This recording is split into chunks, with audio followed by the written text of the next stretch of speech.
عمومی طور پہ جب ولی کا ذکر آئے تو اس کے ساتھ کرامت کا تصور ساتھ جڑا ہوا ہوتا ہے، لیکن یہ بات ذہن میں رکھیں کہ یہ ولی کو اللہ کی طرف سے دیا گیا اعزاز تو ہے، لیکن یہ ولی کی علامات سے نہیں ہے۔ یعنی ولی کے لیے جو شرطیں ہیں، جو نصاب ہے، وہ ایمان اور تقوی ہے۔ اگر کسی کے اندر یہ دو خوبیاں پائی جائیں اور وہ کمال درجے کی موجود ہوں، لیکن کرامت آپ تک نہ پہنچے یا ظہوری نہ ہو ساری زندگی، تو اس کے ولی ہونے میں شک نہیں ہے۔ اور ایک شخص کے اندر آپ کرامت دیکھیں لیکن یہ دو خوبیاں نہ پائی جائیں تو اس کو ہم کرامت ہی قرار نہیں دے سکتے، وہ استدراج ہوگا۔ ہر وہ خرق عادت امر جو بغیر کسی شخص سے ظاہر ہو اور ہو خرق عادت، ما فوق الفطرت چیز ہو، تو اس کو قدرت الہیہ کہیں گے۔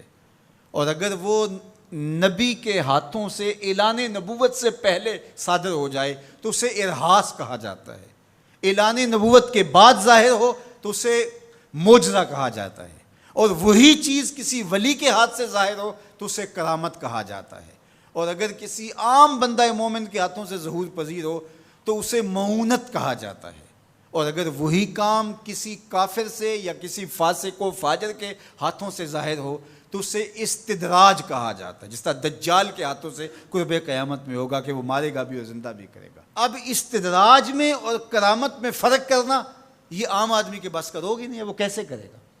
تو اس کے لیے سادہ کلیہ یہ ہے کہ ایمان اور تقوی کی شرط کے ساتھ اس چیز کو کرامت کہا جائے گا، اور اگر یہ دونوں شرطیں نہیں پائی جا رہی تو وہ پھر استدراج ہوگا۔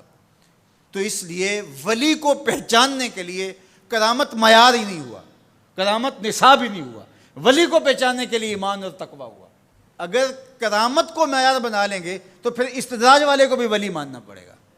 اور یہی وجہ ہے کہ بہت سارے لوگوں نے ایسے لوگوں کے اوپر جو کسی بڑے بزرگ کی گدی پہ بیٹھ گیا، یا وہ چار لوگوں نے اس کو مان لیا یا اس کے شعبدے چل گئے اور شریعت کا واضح تارک ہے، اور لوگ اس کو اللہ کا ولی مان رہے ہوتے ہیں، اس لیے کہ ان کے ہاں معیار وہ نہیں ہے جو قرآن نے دیا ہے۔ قرآن نے دیا الذین آمنوا وکانوا یتقون، اور کرامت معیار نہیں ہے، وہ ایک ثمرہ ہے۔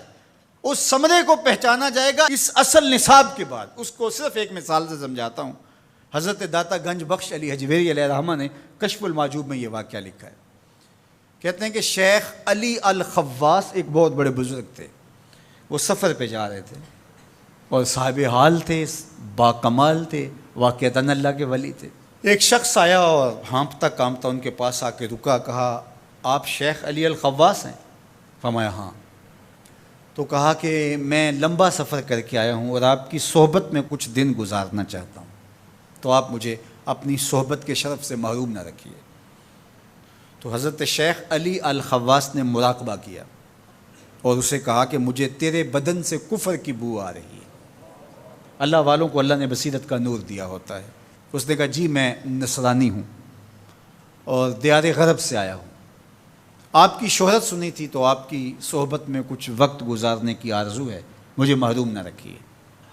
شیخ کہتے ہیں میں نے ٹالنا چاہا، میں نے کہا کہ میری صحبت میں رہنا بڑا مشکل ہوگا، تکلیفیں سہنا پڑیں گی۔ اس نے کہا جی میں گوارا کروں گا۔ فرمایا ٹھیک ہے۔ کہا کہ میں چلتا گیا اور وہ بھی میرے ساتھ تھا۔ 8 دن گزر گئے، کبھی کھانا ملتا، کبھی 2 لقمے لے لیتے، کبھی پانی پی کے گزر اوقات ہوتی، کبھی گھاس کھا لیتے۔ ایک دن اس کا وجود کپ کپا رہا تھا بھوک کی شدت کی وجہ سے۔ اس نے مجھے کہا شیخ آپ اللہ کے بندے ہیں، میں نے عہد تو کیا تھا کہ کوئی آپ سے مطالبہ نہ کر پاؤں، لیکن اب میری سخت جواب دے گئی۔ تو آپ اللہ کے مقرب ہیں، تو اللہ کے اس قرب کی وجہ سے اس سے دعا کیجئے تو وہ میرے اور آپ کے کھانے کا انتظام کر دے۔ کہتے ہیں کہ میں اس کی حالت کو دیکھ کر کے سجدہ ریز ہو گیا اور اللہ کی بارگاہ میں نے یہ دعا کی مالک اس کافر کے سامنے رسوا نہ کرنا۔ کہا جب میں نے سر اٹھایا تو آسمان سے ایک طبق اترا جس کے اوپر 2 پیالے شربت کے تھے اور 2 روٹیاں تھیں۔ تو میں نے ایک پیالہ اور ایک روٹی اس کو دے دی اور ایک خود لے لی اور پھر سفر شروع ہو گیا۔ 8 دن پھر گزر گئے، پھر ایک دن وہی حالت کہ اس کا بدن کپ کپانے لگا۔ تو میرے دل میں آیا کہ روز روز حالت ایک جیسی نہیں ہوتی، تو اس دن تو لاج رہ گئی تھی، تو کہیں آج یہ پھر نہ بول پڑے، تو قبل اس سے کہ یہ بولے میں نے بول کر کے کہا کہ تو بھی عیسائیوں کا بہت بڑا پیر پادری ہے، تو آج تیری باری ہے۔ تو کہتے ہیں جب میں نے اس کو کہا تو اس نے بھی سجدے میں سر رکھ دیا، اور میں دل ہی دل میں سوچا کہ اس کا سجدہ ریز ہونا کیا معنی رکھتا ہے جب ایمان ہی نہیں ہے۔ تھوڑی دیر کے بعد جب اس نے سر اٹھایا تو آسمان سے بھی طبق اترا، جس پر 4 پیالے شربت کے اور 4 روٹیاں تھیں۔ اس نے 2 روٹیاں اور 2 پیالے میری طرف بڑھائے، اور 2 پیالے اور 2 روٹیاں اپنی طرف کر لیں، اور کہا کہ کل یا شیخ کھائیے۔ میں نے کہا میں نہیں کھاؤں گا، اس لیے کہ کرامت ہو نہیں سکتی، اور استدراج کا کھانا جو ہے وہ میں کھا نہیں سکتا، چونکہ تم کافر ہو تو میں استدراج کا کھانا کھاؤں تو یہ نہیں ہو سکتا۔ تو اس نے کہا کل یا شیخ، شیخ کھائیے اور میری طرف سے 2 مبارکیں وصول کیجیے۔ میں حیران ہوا، نے کہا کیا مبارکیں؟ اس نے کہا میں نے سجدے میں سر رکھا اور اللہ کی بارگاہ میں عرض کی، اے اللہ اگر اسلام سچا دین ہے تو 2 پیالے اور 2 روٹیاں عطا کر دے، اور اگر علی الخواص واقعی تیرا ولی ہے تو 2 پیالے اور 2 روٹیاں اس کے صدقے سے دے دے۔ تو ایک تو آپ کو آپ کی ولایت کی مبارک ہو، اور دوسرا ہاتھ بڑھائیے اور مجھے اسلام میں داخل کیجیے، اسلام سچا دین۔ تو شیخ علی الخواص کے اس واقعہ کو ذکر کرنے کے بعد داتا گنج بخش علی حجویری فرماتے ہیں کہ علی الخواص جیسا شخص بھی یہاں پریشان ہو جائے کہ خدایا یہ استدراج ہے یا کرامت، تو کہا پھر عام آدمی کیسے فیصلہ کر سکتا ہے کہ یہ استدراج ہے یا کرامت؟